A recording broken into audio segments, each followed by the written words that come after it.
ఆఫీసులో జరిగిన మార్పులు కొందరికి ఆనందాన్నిస్తే మరికొందరికి ఆవేదనను కలిగించాయి. కృష్ణారావు, కోకిల, కేశవరావు చాలా సంతోషించారు. ఈ ప్రమోషన్స్, ట్రాన్స్ఫర్స్ కమలాకర్ గారి చలవే అయినా వీటి వెనక ప్రచ్ఛన్న హస్తం కళ్యాణ్దేనని అందరికీ తెలుసు. అందుకే అందరూ ప్రత్యేకంగా అతని గదికి వెళ్లి కృతజ్ఞతలు తెలుపుకునొచ్చారు. కృష్ణారావుతో, కేశవరావుతో అతనొకటే చెప్పాడు. దేశ శ్రేయస్సు కోసం దేశభక్తుడెలా కృషి చేస్తాడో మీరు అదే భక్తి శ్రద్ధలతో కంపెనీ లాభం కోసం, అభివృద్ధి కోసం కృషి చేయండి. అది అభివృద్ధికొస్తే మనం వచ్చినట్టే. అంతకంటే నేనేం చెప్పలేను. Thanks sir. మమ్మల్ని మా అవసరాల్ని గుర్తించుకుని ఈ సహాయం చేశారు. ఈ కంపెనీ అనే చెట్టు చల్లగా ఉన్నన్ని రోజులు ఆ నీడలో మేం సుఖిస్తాం. అందుకే మా శాయశక్తుల కంపెనీ వృద్ధి కోసం కృషి చేస్తాం అన్నారు. కళ్యాణ్ వాళ్ళిద్దరినీ భుజం తట్టి పంపించాడు. అదే రోజు లంచ్ అవర్లో అతని గదికి వెళ్ళింది కోకిల. సామాన్యంగా ఆ టైంలో అతను బిస్కెట్స్, టీ మాత్రం పుచ్చుకుని టేప్ రికార్డర్లో ఏ బాలమురళి సంగీతాన్నో, శంకర శాస్త్రి వీణనో వింటూ ఉంటాడు. అదే అతనికి రిలాక్స్. కోకిల గదిలో అడుగు పెట్టేసరికి చిట్టిబాబు గారి వీణ వింటున్నాడు కళ్యాణ్. హిందోళ రాగంలో అపూర్వమైన సంగతులు పలికిస్తూ సంగీత స్వర్గాన్ని సృష్టిస్తున్నాడు ఆయన. విన్నదైనా మళ్లీ వింటున్నా ఎంతో ఆనందాన్ని, తన్మయత్వాన్ని పొందుతున్నాడు కళ్యాణ్. అలాగే ద్వారంలో నుంచుండిపోయింది కోకిల. టేపు పూర్తయింది. రికార్డర్ ఆఫ్ చేసి ఇటు అప్రయత్నంగా చూసిన అతనికి కోకిల కనిపించింది. సారీ సార్, డిస్టర్బ్ చేశానా అంది నొచ్చుకుంటూ. మరేం పర్వాలేదు, కూర్చో. ఏంటి విశేషాలు అన్నాడతను నవ్వుతూ. మీరు చాలా శ్రద్ధతో వింటున్నారు. రసభంగం చేశానేమో? అదేం లేదు. ఎక్కడికి తృప్తి? రోజూ ఓ అరగంట వింటూనే ఉంటానా? అయినా ఎప్పటికప్పుడు నూతనత్వం. అదే సంగీతంలోనూ సాహిత్యంలోనూ ఉన్న గొప్పదనం. అవెప్పటికీ పాతబడవు. కృష్ణశాస్త్రి గేయాలు, గీతాలు, కరుణశ్రీ పద్యాలు, విశ్వనాథ కిన్నెరసాని, పుట్టపర్తి శివతాండవం, ఓహ్ ఎన్నని చెప్పను. అవన్నీ ఎప్పటికీ నిత్య నూతనం. అవును సార్. నాకంతగా సాహిత్యంతో పరిచయం లేదనుకోండి. మా తాతగారు మనుచరిత్ర ఎప్పుడూ చదువుతూ ఉండేవారు. ఏంటి తాతయ్య, ఎప్పుడూ ఆ పుస్తకం చదువుతావంటే ఒక్కోసారి ఒక్కో రుచి తెలుస్తుంది అనేవారు. నవ్వాడు కళ్యాణ్. అతను ఏదైనా సంభాషణకి ఫుల్ స్టాప్ పెట్టదలుచుకుంటే నవ్వేసి మౌనం వహిస్తాడు. అది అతని కింద ఉద్యోగులందరికీ గుర్తు. మీకు ప్రత్యేకంగా థ్యాంక్స్ చెప్పుకోవాలని వచ్చాను సార్. నన్ను 2 రకాలుగా రక్షించారు. కమల్నాథ్ గారి బారి నుంచి దూరం అయ్యాను. జీతం పెరిగింది. ఇదంతా మీ చలవ. "ఉహుం, ఇదంతా కమలాకర్ గారి ఆలోచన" గంభీరంగా అన్నాడతను. అయినా వారి దృష్టికి మీరు తీసుకుని రాబట్టే ఈ మేలు జరిగింది. కోకిల, కృతజ్ఞతలు మాటల్లో వద్దు. మాటలెప్పుడూ మంచివి కావు. వర్డ్స్ ఆర్ రాస్కిల్స్ అన్నారు నా మిత్రులు. మీరంతా పనిలో చూపించాలి ఆ అభిమానం. అలాగే సార్. నేనెప్పుడూ పనిలో అశ్రద్ధ చూపను. జాగ్రత్తగా చేసుకుంటూ వెళతాను. All right. మీ ప్రాబ్లం సాల్వ్ అయిందనుకుంటాను. Yes sir. లేచింది కోకిల. టీ తీసుకుని వెళ్ళు. నో సార్, థ్యాంక్ యూ అని నవ్వుతూ వెళ్ళిపోయింది బయటికి. అక్కడి నుంచి తన పాత సీటుకి వెళుతూ ఉంటే అక్కడ కమల్నాథన్ ఎదురయ్యాడు వక్రంగా నవ్వుతూ. కోకిలకి మనసు కలుక్కుమంది అతన్ని చూడగానే. "హుం, మంచివాణ్ణే పట్టావు" నవ్వుతూ గుండెల్లో కత్తులు దించగలడతను. సార్, అన్యాయంగా మాట్లాడకండి. కొంచెం జాగ్రత్తగా మాట్లాడితే మంచిది. ఎవరికి? నీకా నాకా? వ్యంగ్యంగా అడిగాడు. ఇద్దరికీను. ఆయన్ని గురించి దుర్మార్గంగా మాట్లాడితే కళ్ళు పోతాయి కోపంగా అంది. ఆయన్ని గురించి దుర్మార్గమేముంది? నీ దుర్మార్గమే అంటున్నాను నేను. కళ్ళు 60 ఏళ్ళొచ్చాక ఎలాగూ పోతాయి. అయినా నన్ను తిరస్కరించావే పెద్ద పతివ్రతలాగా. అతన్ని ఎలా బుట్టలో వేసుకున్నావు? అక్కడ నీతి సూత్రాలు అడ్డు రాలేదా? షటప్. మర్యాదగా మాట్లాడండి. అబ్బో, అప్పుడే కోత పట్టేశావే. సెక్షన్ మారినా ఆయనకి పియ్యవైనా నన్నేం చేయలేవు. చెబుతున్నానుగా. ఎప్పటికైనా నిన్ను సాధిస్తాను. కళ్ళల్లో నిషులు రాలేట్టుగా చూసింది. దానికి అతను నిర్లక్ష్యంగా నవ్వాడు. సార్, పెద్దవాడివని, పదవిలో పై అధికారివని ఇంతదాకా సహిస్తూ వచ్చాను. ఇక ముందు హద్దు మీరితే సహించను అంది కఠినంగా. ఏం చేస్తావు? రిపోర్ట్ చేస్తావా? నేను రిపోర్ట్ చేస్తాను పెద్దాయనతో. నేను రిపోర్ట్ చేయను. అంత బలహీనురాల్ని కాను. ఏం చేస్తావు? వెక్కిరింతలు అడిగాడు. చెప్పుతో పళ్ళు రాలగొడతాను. ఆఫ్టర్ ఆల్ ఈ ఉద్యోగం ఉన్నా పర్వాలేదు అని మరో మాటకి తావివ్వకుండా వెళ్ళిపోయింది విశ్వస. నివ్వెరపోయాడతను. కసిగా పళ్ళు కొరుకుని చూద్దాం అనుకున్నాడు. కొందరికి రోజులు అందంగా గడుస్తున్నాయి. మరికొందరికి మందకొడిగా, ఇంకొందరికి వేగంగా గడుస్తున్నాయి. కోమలి పుస్తకాలు తెగ చదివేస్తోంది. కళ్యాణ్ని మంచి మంచి పుస్తకాలు సెలెక్ట్ చేయమని శతపోరుతోంది. చదివిన పుస్తకాన్ని గురించి తన అభిప్రాయాలు చెబుతోంది. అతను ఎక్కడికైనా క్యాంపు వెళుతుంటే తను వెంట వెళుతోంది. రోజో 2 రోజులో అతనితోనే గడుపుతోంది.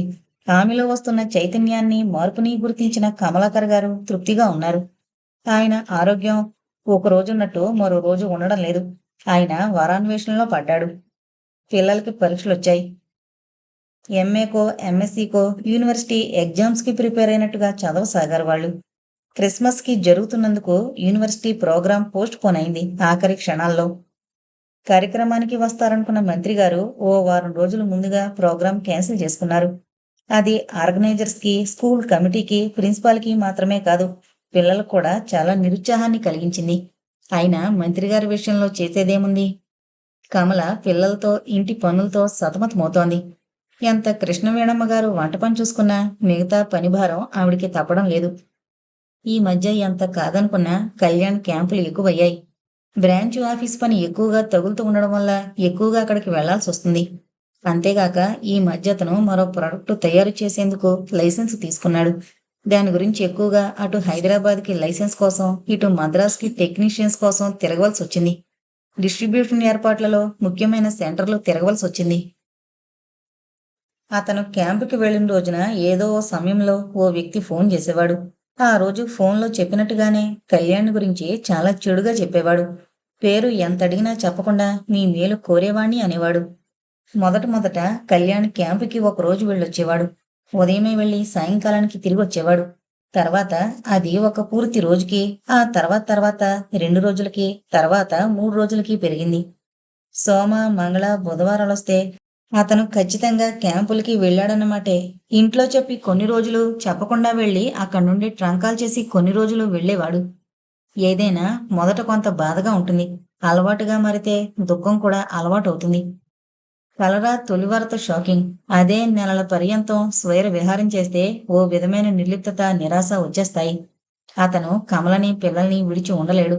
అలాంటిది తప్పనిసరైన పరిస్థితుల్లో క్యాంపులకి వెళుతున్నాననేవాడు. దానికి అలవాటు పడ్డారందరూ. కానీ నిజానికి అది కాదు కమల బాధ.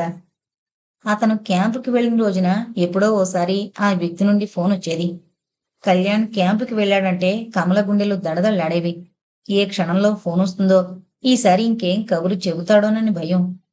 అయినా అంతరాంతరాల్లో ఏమోలో ఓ విధమైన ఆతృత ఉండేది. అటు ఇటు తిరుగుతున్న కళ్ళు ఫోన్ మీదే ఉండేవి. ఫోన్ ఇంకెవరైనా ఎత్తుతారేమో, ఆ వ్యక్తి వాళ్లతో ఆ విషయాలు చెబుతాడేమోనని భయం. అంతేకాకుండా ఇంటి గుట్టు బయటపడుతుందేమోనని కూడా బెదురు. ముఖ్యంగా పిల్లలు చెవుల ఆ విషయాలు పడకూడదని ఆమె ఆశ. అందుకే వాళ్ళు అక్కడుంటే ఆ వ్యక్తితో సంభాషణ కట్ చేసి మళ్ళీ మాట్లాడమంటుంది. కళ్యాణ్పై ఎన్నో అనుమానాలొచ్చాయి. అయినా క్యాంపు నుంచి అలసిపోయొచ్చి అక్కడ క్యాంపు కబుర్లు చెబుతూ ఉంటే పిల్లల్ని, తనని ఆబగా పలకరిస్తూ ఇల్లు, ఇల్లాలు, పిల్లలు తప్ప తనకి మరో స్వర్గం లేదన్నట్టుగా ప్రవర్తిస్తూ ఉంటే అతన్ని ఆ విషయాల గురించి నిలదీసి ఏమీ అడగలేకపోయేది.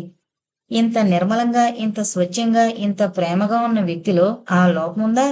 అతను స్త్రీ లోలుడే అయితే అతను తనను కాదని సంచరిస్తూ ఉంటే ఈ ఆప్యాయత, ఈ అనురాగం ఎక్కడి నుంచొస్తాయి అనుకుంటుంది. తననే దేవతగా, తనే సర్వస్వంగా, తన సన్నిధి మాత్రమే స్వర్గంగా, తను లేనిదే ప్రపంచం లేనట్టుగా అతను తమ ఏకాంతంలో తనలో లీనమవుతూ ఉంటే ఆ వ్యక్తి చెప్పిన మాటలన్నీ వేసవి ఎండ ముందు మంచువలే కరిగిపోయి అసలు గుర్తుకే వచ్చేవి కావు. ఎన్ని ప్రశ్నించాలనుకుంటుందో అన్నీ మరిచిపోయి అతనిలో కలిసిపోతుంది. మళ్ళీ అతను క్యాంపుకి వెళ్లి ఫోన్ వచ్చేదాకా ఆ విషయాలు అణుమాత్రం గుర్తుండవు. ఆ రోజు గురువారం. కళ్యాణ్ మామూలుగా ఫ్యాక్టరీ, ఆఫీస్కి వెళ్ళిపోయాడు. తర్వాత వారంలో రాబోయే తమ వెడ్డింగ్ యానివర్సరీకి ఏమేం తయారు చేయాలో లిస్టు చేసుకుంటోంది కమల. ఆనాటికి సరిగ్గా వారం రోజులుంది ఆ ఫంక్షన్. ఆ రోజు వాళ్ళిద్దరూ తలంటు పోసుకుంటారు. పిల్లలకి తలంటు పోస్తుంది. తెల్లగా తెల్లారక ముందే అతనికి తలంటు పోస్తుంది. అదో నిత్య నూతన అనుభవం ఆమెకి. బెడ్రూంలోనే కాదు, బాత్రూంలో కూడా అతను చిన్నపిల్లాళ్ళ చిలిపి పనులు చేస్తాడు. కమలకి ఒళ్ళు తెలీదు ఆ గంటసేపు. ఆమెకి ఆ విషయాలు గుర్తొచ్చి మనసంతా పన్నీటి జల్లులు చిలకరించినట్టుగా పరవశించింది. ట్రింగ్ ట్రింగ్ ఫోన్ మోగింది. భర్త నుంచి ఫోన్ వచ్చిందేమోనని తీసిందామె. హలో! పరిచితమైన ఆ గొంతు కొలుక్కుమంది ఆమె మనసు. ఇదేంటి, భర్త ఊళ్ళో ఉండగానే ఫోన్ వచ్చింది. ఇతను హఠాత్తుగా క్యాంపుకి వెళ్ళిపోలేదు కదా అనుకుంది. అప్రయత్నంగా హలో అంది. నమస్కారం అమ్మా, నమస్కారం. నేను మీ శ్రేయోభిలాషులు. అయ్యా శ్రేయోభిలాషులు గారు, మీకు పేరు లేదా? ఇన్నాళ్లుగా ఫోన్లో మాట్లాడుతున్నారు, ఏవేవో చెబుతున్నారు. అవి నిజమో అబద్ధమో నాకు ప్రత్యక్షంగా తెలీదు. ఎందుకో మీకింత శ్రద్ధ నాపై? అమ్మా, నాకు తల్లిదండ్రులు పెట్టిన పేరుంది శుభ్రంగా. అయినా ఇప్పుడు చెప్పేందుకు సమయం కాదు. విషయం మరీ ముఖ్యమై అవసరమైన రోజున తప్పక ఈ ముసుగు నుండి బయటపడి చెబుతాను. మరి ఎందుకీ శ్రద్ధ? ఎప్పుడూ ఆయన గారి మీద చాడీలు చెబుతూ ఫోన్ చేస్తారు ఎందుచేత? అమ్మా, జాగ్రత్తగా వినండి.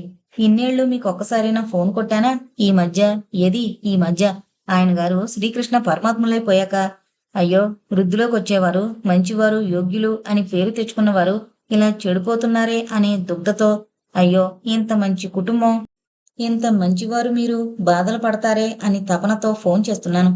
అయినా మీరు నన్ను నమ్మడం లేదు. ఏం చేస్తాం? నిష్ఠూరంగా అన్నాడు. కమల సమాధానం ఇవ్వలేదు. ఇప్పుడు ఊళ్ళోనే ఉన్నారే, ఎందుకీ ఫోను అనుకుంటున్నారు కదూ? ఉలిక్కి పడింది కమల.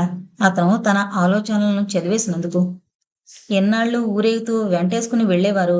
పొరుగుర్లో ఎలా ఏడిచినా ఎవరు చూసొచ్చారులే అని ధీమా ఉండేది. ఇప్పుడిక ఆయన ఏకంగా ఆఫీసులోనే ఖాతా తెరిచారు. ఛీ! అమ్మా, కోపించుకోకండి. మీపై శ్రద్ధతో వివరంగా చెబుతున్నాను. ఆయన గారు ఈ మధ్య కోకిల మీద కన్నేశారు. అది ఇంతకు ముందే కన్నేసిందనుకోండి. అప్పుడు కారు షికారు రోజునే మీకు ఫోన్ కొట్టాను. ఇప్పుడు ఆ పిల్లకి ప్రమోషన్ అక్రమంగా ఇచ్చేసి ₹100 జీతం పెంచేసి తన పిఏగా వేసేసుకున్నారు. జీతందేమిటి, కంపెనీ సొమ్ము ఖర్చవుతుంది. లాభాల్లో ఈ ఖర్చు ఓ లెక్కకు రాదు. కానీ మీ సంసారం ఎటుపోతుందోనని దిగులుగా ఉంది. అదే నా బాధ. మిస్టర్, కోపంగా పిలిచింది కమల. ఆమె కంఠం కఠినంగా ధ్వనించింది. అయినా ఆవేశపడకుండా అంది నెమ్మదిగా. మా వారిని గురించి ఇకపై ఫోన్ చేయొద్దు. ఆయన ఎలాంటి వారో నాకు బాగా తెలుసు. నువ్వెలాంటి వెధవో, నీదెంత వెధవ బుద్ధో, నీ చేష్టలు, నీ గొంతు, నీ భాష తెలుపుతున్నాయి. ఇన్నాళ్ళు ఓపిగ్గా నీ కోతలు విన్నాను, ఇక వినలేను. నా మాట ఇకిప్పుడు నువ్వు విను. మా సంసారం గురించి భయపడుతున్నానన్నావే, అందుకీ సమాధానం. మా సంసారం అంత పెళుసు కాదు, చెడిపోయి విరిగిపోవడానికి. ఆయనేంటో నాకు తెలుసు, నేనేంటో ఆయనకి బాగా తెలుసు. నువ్వన్నావే కోకిల అని. అలాంటి కోకిల కోతలకి, నీలాంటి కాకుల అరుపులకి భయపడేదాన్ని కాను నేను. I love my husband. I believe him. I have confidence in him. So ఇక ముందు నాకు ఫోన్ చేయడానికి అనవసరంగా శ్రమపడకు. నన్ను డిస్టర్బ్ చేయకు. నా మనసు నువ్వెంతగా చెప్పినా ఆయన్ని అనుమానించదు. ఇది వార్నింగు కాదని ఖాతరు చేయకుండా నాకు మళ్ళీ ఫోన్ చేశావా, నిన్ను పోలీసులకు పట్టిస్తాను. జాగ్రత్త. టేక్ కేర్ అని ఫోన్ పెట్టేసింది. కమల్నాథన్ నిరాశగా క్రెడిల్ చేశాడు. డామిట్, ప్లానంతా అడ్డం తిరిగిందే అనుకుంటూ. కమల భర్త నుంచి దేన్ని రహస్యంగా దాయదు. ఆ ఫోన్ విషయమై అతన్ని ఆ రోజే అడిగేయాలనుకుంది. కానీ కళ్యాణ్ ఆ రోజు సాయంకాలం ఇంటికొచ్చేసరికి చాలా అలసొచ్చాడు. ఆ రోజు వాళ్ళ డిస్ట్రిబ్యూటర్స్ ఏజెంట్స్ కాన్ఫరెన్స్ ఉంది. కోకిల అన్ని ఫైల్స్, అన్ని విషయాలు అతనికి ఫింగర్ టిప్స్ లో అందించిన దాదాపు 3 గంటల సేపు సాగిన ఆ డిస్కషన్స్ అతనికి బాగా అలసటను తెప్పించాయి. బడి నుంచి ఆటలాడి అలసి సొలసొచ్చిన కొడుకుని తల్లి ఆప్యాయంగా పలకరించి కాఫీ ఇచ్చి టిఫిన్ పెట్టి కబుర్లు చెప్పి ఉత్సాహపరిచినట్టుగా కమల అతన్ని తన హుషారైన మాటలతో చమత్కారాలతో సేద తీర్చింది. అలాగే 3 రోజులు గడిచిపోయాయి. ఆమెకి అతనితో ఆ విషయం చెప్పే అవకాశమే రాలేదు. కళ్యాణ్ తిరిగి సోమవారం క్యాంపుకి వెళ్ళాడు. ఆ రోజు మంగళవారం, బుధవారం రాత్రి కళ్యాణ్ తన ప్రయాణం నుంచి తిరిగొచ్చేదాకా ఫోన్ కోసం చాలాసార్లు ఎదురు చూసింది కమల. 2-3 సార్లు ఫోనొస్తే అది వాడ్నుంచేమోనని ఆత్రంగా అందుకుంది. కానందుకు నిరాశపడినా తన తొందరపాటుకి సిగ్గుపడింది. ఎంత అసహించుకున్నా చెడు అలవాటుని అంత త్వరగా మానుకోలేరు మనుషులు. ఒకవేళ నిగ్రహంతో మానేసినా వాటిని చూసిన క్షణాలు మానసికంగా బలహీనుల్ని చేస్తాయి. అలాగే కమల కూడా తన భర్తపై ఎంత విశ్వాసం ప్రకటించినా అతను క్యాంపుకి వెళ్ళిన రోజుల్లో మామూలుగా చాడీలు చెప్పడానికొచ్చే ఆ ఫోన్ కోసం ఎదురు చూసింది. ఆమెకు కూడా ఎక్కడెక్కడో అంతరాంతరాల్లో అతన్ని గురించి ఆ వ్యక్తిచ్చే ఇన్ఫర్మేషన్ వినాలనే కుతూహలం ఉంది. అయినా ఆ 3 రోజులు ఫోన్ రాలేదతని నుంచి. అదో సంతృప్తి కలిగింది ఆమెకు. తను తన భర్తపై ఎంత విశ్వాసాన్ని ప్రకటించి అవతలవాడి నోరు మూయించగలిగిందో అర్థం చేసుకుంది. అతను క్యాంపు నుంచి వచ్చిన క్షణంలో ఆమెకి అతన్నేదో అడిగేయాలనిపించింది. వచ్చి ఓ అరగంటలో బాగా రిలాక్స్ అయ్యాక మరోసారి కాఫీ అందిస్తూ అడిగింది. క్యాంపుకి ఒక్కరే వెళ్లారా? ఉలిక్కి పడ్డట్టయ్యాడు కళ్యాణ్. అయినా తన ఉలికిపాటుని కప్పిపుచ్చుకుని ఏం అని అడిగాడు. ఊరికే అడిగాను.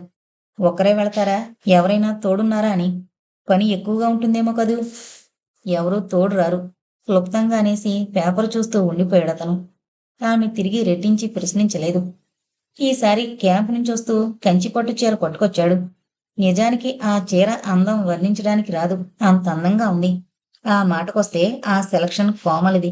అతను వద్దంటున్నా ఆమె ఏరికోరి కొనిపించింది. ఈ చీర ఎంత బావుందో మీ మగ కళ్ళకేం తెలుసు? అక్కయ్య ఈ చీర కట్టుకుని ఎదురైతే మీరిక ఫ్యాక్టరీకి రారు ఆ రోజు.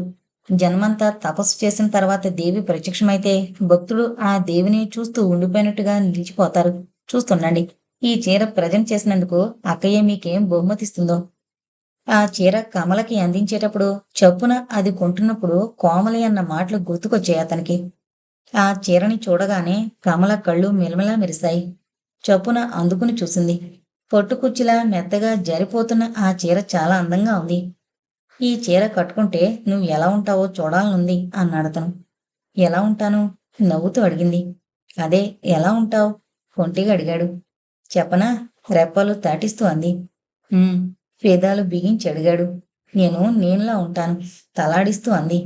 పొక్కున నవ్వాడతను. నువ్వు నువ్వులా ఉండక నాలా ఉంటావన్నానా? లేక ఇతరుల్లాగా ఉంటావన్నానా? అప్సరసలా ఉంటావనుకుంటున్నాను. కమల సమాధానం ఇవ్వలేదు. అతన్నే చూస్తూ ఉండిపోయింది. కమల, కమల, ఏంటో పరధ్యానం. ఏంటో ఆలోచిస్తున్నావు? కళ్యాణ్ నిన్నో మాట అడిగైనా? ముఖాన చిరునవ్వు మెరుస్తూనే సీరియస్ గానే అడిగింది. అడిగాయి. వరాలు మాత్రం అడకు. నేను మిమ్మల్ని అడగవలసింది అడిగేది వరాలు కాదు. నాకు వరాలొద్దు, వజ్రాలు వద్దు. నా ప్రశ్నకి సూటిగా సమాధానం ఇవ్వండి చాలు. అంతకంటే ఇంకేం అక్కర్లేదు. అడుగు నవ్వుతూనే అన్నాడు. ఎందుకు మీరీ మధ్య ఎక్కువగా క్యాంపులకు వెళుతున్నారు? ఉలిక్కిపడ్డాడా ప్రశ్నకి. ఆ ప్రశ్న ఏనాడైనా తలెత్తేదేనని తెలుసతనికి. కాని ఇంత సడన్ గా ఇంత త్వరలో వస్తుందని ఊహించలేదతను. ఏ సుఖానికైనా విలువ చెల్లించాల్సిందే ఎప్పటికైనా. కాని ఇంత వేగం వస్తుందనుకోలేదతను. కాని ఆ ప్రశ్న వచ్చేసింది. ఆ క్షణము వచ్చేసింది. క్షణంలో తన ఉలికిపాటుని కప్పిపుచ్చుకుంటూ ఆ కొంచెం పని ఎక్కువైంది. చెప్పానుగా కొత్త ప్రోడక్ట్ ఉత్పత్తి చేయబోతున్నామని. దానికోసం మిషనరీ, లైసెన్సు, టెక్నీషియన్స్, డిస్ట్రిబ్యూషను అన్నీ నేనే చూడవలసొస్తుంది. మేనేజర్ని నమ్మేందుకు వీల్లేదు అన్నాడు. ఎందుకు? ఇన్నేళ్లుగా నమ్మకంగా ఉంటున్న ఆ వ్యక్తిని ఇప్పుడెందుకు ఖాతరు చేయడం లేదు? అతనిపై చాలా కంప్లైంట్స్ వస్తున్నాయి. పైగా నాకు అతనిలో స్వార్థం కనిపించింది. ఆమె ఇంకేం అనలేదు. ఈ మధ్య కమలాకర్ గారి ఆరోగ్యం కూడా బాగుండడం లేదు. ఆయనకి అప్పుడప్పుడు మైల్డ్‌గా గుండెపోటు వస్తుంది. అందువల్ల ఆయన ఎక్కువగా ఆలోచించవలసిన విషయాలు పట్టించుకోవడం లేదు. దాంతో నాకు పని ఎక్కువైంది. కాదనలేను కదా! ఇంకో క్లర్క్‌ని వేసుకోండి. అది అయ్యింది. ఆ రోజు చెప్పానే కోకిల అని. ఆవిడ్ని పీఏగా ప్రమోట్ చేశాను. కోకిల అంటే ఆ రోజు మీరు కారులో ఎక్కించుకుని ఆమె మేనేజర్‌పై చెప్పిందంతా విని మన వీధి మొదట్లో దించేసి ఇంటికొచ్చాక ఆ విషయం నాకెవరో ఫోన్‌లో చెప్పారు చూడండి. ఆ కోకిల. ఫక్కున నవ్వాడు కళ్యాణ్. మీ ఆడవాళ్ళు అవసర విషయాలు తప్ప అన్నీ బాగా చక్కగా గుర్తుంచుకుంటారు. చూడు కోకిల విషయం నీకెంతగా గుర్తుందో. నేనైతే అప్పుడే మర్చిపోయాను. మీకు సామాన్యంగా ఎదురింటి పిన్నిగారు సంక్రాంతికి ఏ రంగు చీర కట్టుకుంది, పక్కింటి అమ్మాయి మొగుడుతో సినిమాకి వెళుతూ ఏ చీరతో నగలతో వెళ్ళింది బాగా గుర్తుంచుకుంటారు. అదే ఏదైనా చెబితే క్షణాల్లో మర్చిపోతారు. ఆమె అతని వైపు సూటిగా చూసింది. కళ్ళల్లో కళ్ళు పెట్టి అతని భావాల్ని చదవాలనుకుంది. అతనెందుకో విషయాన్ని దాటిస్తున్నాడో ఆమెకు తెలియలేదు. అతను కళ్ళు మూసుకున్నాడు. కళ్ళల్లో తన భావాలు స్పష్టంగా చదివేస్తుందేమోనని అతడి భయం. తెలిసిపోతే ఇంకేమైనా ఉందా? ఆమె మెల్లగా అతని దగ్గర చేరిపోయి ఛాతీ మీద నెమ్మదిగా రాస్తూ, కళ్యాణ్ మనకి ఈ సంపద చాలు. ఇంకా ఇంకా ఎందుకు శ్రమించి ఎక్కువగా సంపాదించాలి? సుఖపడే ఈ వయసులో సుఖాలకి దూరమై ఎందుకుండాలి? జీవితంలో జారిపోయిన రోజులు మళ్ళీ రమ్మన్నా వస్తాయా? పోయిన డబ్బు రావచ్చు, ఆస్తి రావచ్చు, ఐశ్వర్యం రావచ్చు. కానీ గడిచిపోయిన వయసు రాదు. కనీసం ఒక్కరోజు, ఒక్క గడి అయినా తిరిగి రాదు అంది మృదువుగా. ఇంకెన్నాళ్ళు? కొద్ది రోజులే. అతను అంత పొడిగా అనడం ఆమెకి చాలా బాధనిపించింది. తనెంతో తపనతో అంది. అతనది గుర్తించలేదా? గుర్తించి అలా అన్నాడా? డబ్బు పిచ్చి పట్టుకుందా అతనికి? ఆ యావ అంత సులభంగా తగ్గేది కాదే. లేకపోతే తనలా అన్నందుకు బాధపడ్డాడా? కోపమొచ్చిందా? నేనిలా అన్నానని బాధగా ఉందా శ్యామల భరతని ఎప్పుడూ అలా పిలవదు. తొలి రాత్రి వాళ్ళ ఆనంద పారవస్యంలో అతన్ని కణ్ అని పిలిచింది. ఆ తర్వాత ఆమెకెప్పుడైనా అతనిపై అపారమైన ప్రేమ ఉప్పొంగొస్తే అప్పుడు మాత్రమే అలా పిలుస్తుంది కోకిల స్వరంతో. అతన పిలుపుకి పరవశించిపోతాడు. చిన్నపిల్లవాడైపోతాడు. ఆమెలో ఐక్యమై ఆమె ప్రతిబింబంగా మిగిలిపోతాడు. బొమ్మలా మిగిలిపోతాడు అమాయకంగా. అలాంటిది ఆమె 2 మార్లు పిలిచినా ఆ పిలుపుని గమనించలేదతను. కణ్ ఉలిక్కి పడ్డాడతను. ఏంటా పరధ్యానం? కమల ఆమె గుండెల్లో తలదాచుకున్నాడు. కణ్ ప్రేమగా అతని తల నిమురుతూ అందామె. ఎప్పుడో సకృతుగా పిలిచే ఆ పిలుపే అతన్నిప్పుడు మేల్కొల్పేది. కార్తీక పౌర్ణమి నాడు నడిరేయిని వర్షంలా కురిసే వెన్నెల్లా ఆమె అనురాగపు జల్లు కురుస్తోంది అతని మీద. పిచ్చి కమల. ఆ రోజు వాళ్ళ వెడ్డింగ్ యానివర్సరీ. తెల్లగా తెల్లారిపోయినా కళ్యాణ్ లేవలేదు. రాత్రి ఎంత ఆలస్యంగా పడుకున్నా అతనికి 5ంటికి లేవడం చిన్నప్పటినుంచి అలవాటు.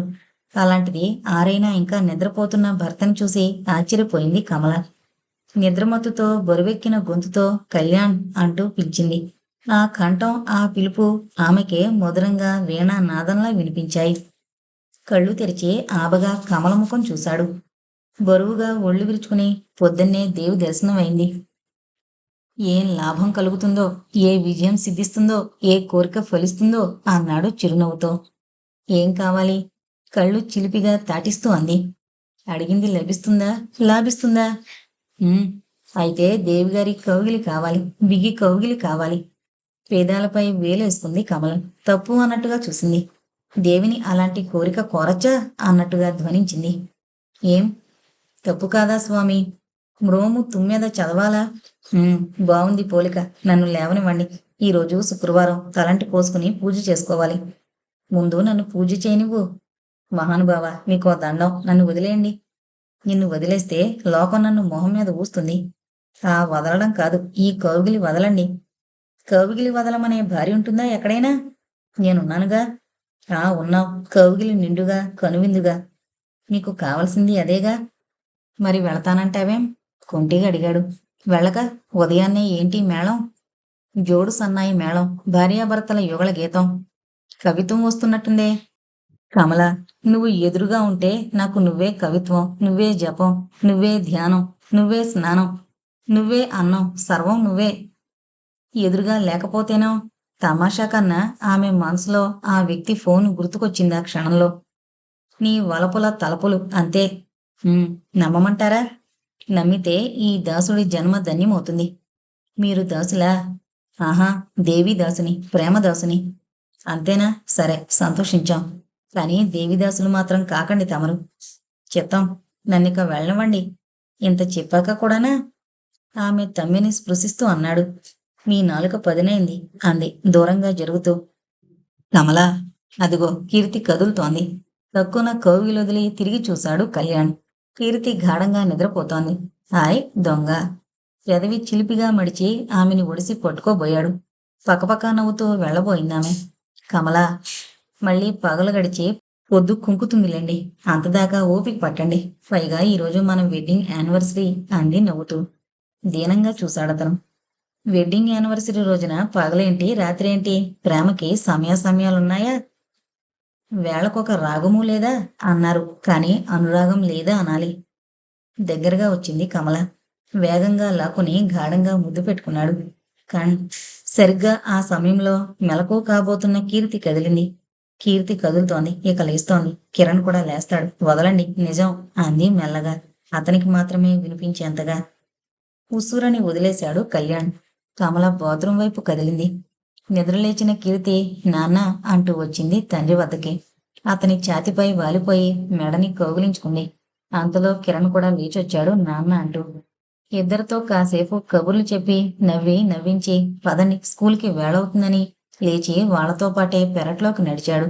గార్డెనింగ్ లో మునిగిపోయాడు.